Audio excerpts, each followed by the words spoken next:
Осындай жұмыстарды үн-түнсіз жасай салғым келмейді, өйткені сіздерде де әрқайсыңызда да бар шығар мынау кухнядағы менің көмекшілерім.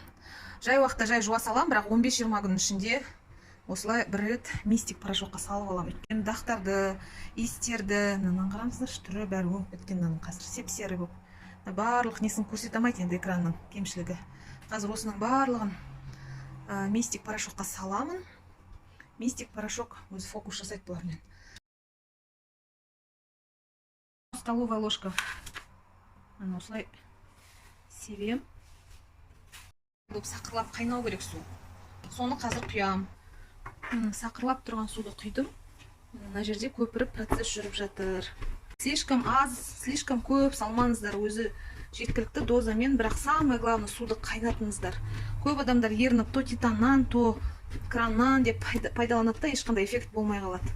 Мұны бәрін батырып, осылай баттастырып салып қойыңыздар, сосын 15 минут уақыт беріңіздер, жұмыс жасайды өзі. Ал бізге берілген уақыт өтті. Мына даже ақ жолақтардың осы сұр емес, ақ болып көрінеді да уже. Судың ластығын қараңыздар мұны. Ешқандай да ысқыламайсыз. Бұл осылай өзі бүкіл кірді алып шығады. Просто аласыз да таза сумен шайып жаясыз. Дақты кетірген ол өз алдына, плюс ол еще иісті, жағымсыз сіңіп қалған, әсіресе кухняның майлықтарында болады ғой. Одан кейін бір махровый маталар қап-қатты болып қалады ғой, түктері. Соның барлығын жүп-жұмсақ қылады бұл кәдімгідей. Бұл негізі кухняның ғана заттарын жууға арналған нәрсе емес. Ақ халат, ақ жейде, дақ түскен кез келген нәрселерді.